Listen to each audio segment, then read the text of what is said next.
মধ্যপ্রাচ্যের চলমান সংঘাত গড়িয়েছে চতুর্থ সপ্তাহে। গত এক মাসে দেখা গেছে একের পর এক রকেট হামলা, ড্রোন আক্রমণ আর পাল্টাপাল্টি হুঁশিয়ারি। সাধারণ মানুষ যখন আশা করছিল হয়তো এবার পরিস্থিতি কিছুটা শান্ত হবে, ঠিক তখনই যুদ্ধের উত্তাপ যেন আরও বেড়ে গেছে। এক পক্ষ যখন তাদের আকাশপথের শক্তি দেখাচ্ছে, অন্য পক্ষ তখন মাটির নিচের প্রতিরক্ষা দিয়ে তা ঠেকানোর চেষ্টা করছে। 4 সপ্তাহ ধরে চলা এই ধ্বংসাত্মক লড়াই থামার কোনো লক্ষণ তো নেই, বরং দুই পক্ষই যেন এখন প্রস্তুতি নিচ্ছে আরও বড় ধরনের সংঘাতের।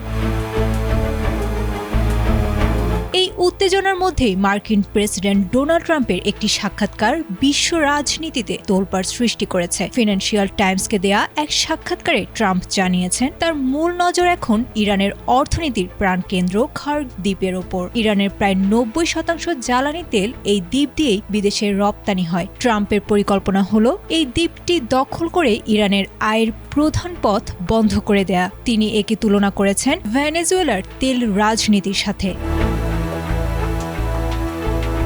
সামরিক বিশ্লেষকরা বলছেন খার্গ দ্বীপ দখল করা বা ইরানের ভেতরে ঢুকে অভিযান চালানো আমেরিকার জন্য খুব একটা সহজ হবে না। দ্বীপটি ইরানের মূল ভূখণ্ড থেকে মাত্র 20 মাইল দূরে হওয়ায় এটি সহজেই ইরানি ড্রোন ও মিসাইল হামলার লক্ষ্যবস্তু হতে পারে। অন্যদিকে ইরান ও তার মিত্র দেশগুলো কড়া হুঁশিয়ারি দিয়েছে। রাশিয়ার পক্ষ থেকেও সতর্ক করা হয়েছে যেন এই দখলের পরিকল্পনা কেবল হুমকির মধ্যেই সীমাবদ্ধ থাকে। সব মিলিয়ে তেলের উপর নিয়ন্ত্রণ আর পারমাণবিক কর্মসূচি বন্ধের এই লড়াই মধ্যপ্রাচ্যকে এক চরম অনিশ্চয়তার দিকে ঠেলে দিয়েছে।